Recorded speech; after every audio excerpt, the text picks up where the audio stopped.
লালবাগ কেল্লা পুরন ঢাকার কোলাহলের মাঝেও দাঁড়িয়ে আছে এক নীরব ইতিহাস। লালবাগ কেল্লা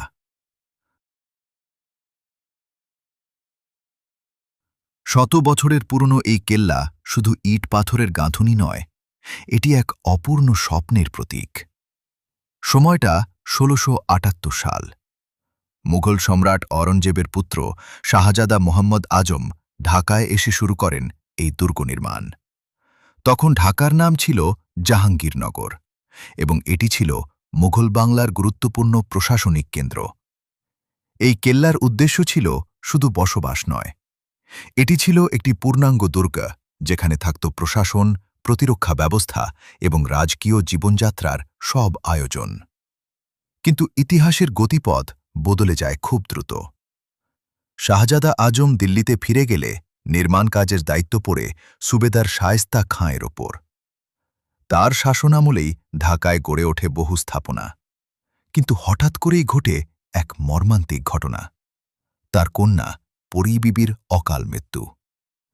ধারণা করা হয় এই মৃত্যুর পরই শায়েস্তা খাঁ এই কেল্লাকে অশুভ মনে করে নির্মাণ কাজ বন্ধ করে দেন।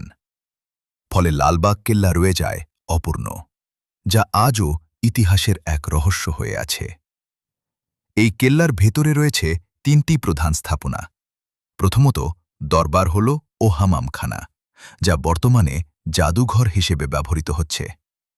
এখানে মুঘল আমলের নানা নিদর্শন সংরক্ষিত আছে। দ্বিতীয়ত পরী বিবির সমাধি।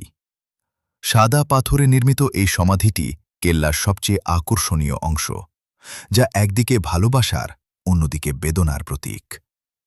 তৃতীয়ত ৩ গম্বুজ বিশিষ্ট শাহী মসজিদ, যা মুঘল স্থাপত্যশৈলীর এক অনন্য উদাহরণ। চারদিকে সুসজ্জিত বাগান, উঁচু প্রাচীর আর লাল ইটের সৌন্দর্য, সব মিলিয়ে এই কেল্লা যেন অতীতের এক জীবন্ত ছবি।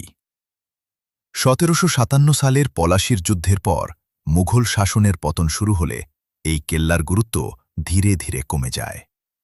আজকের দিনে লালবাগ কেল্লা শুধু একটি ঐতিহাসিক নিদর্শন নয়, এটি বাংলাদেশের অন্যতম জনপ্রিয় পর্যটন স্থান।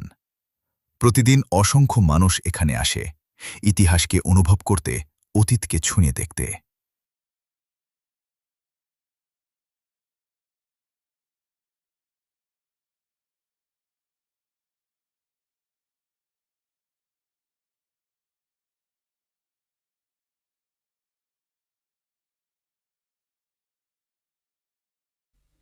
এই রকম আরও নতুন নতুন ভিডিও পেতে আমাদের বৈচিত্র্য বিডি চ্যানেলটি সাবস্ক্রাইব করে সাথেই থাকুন।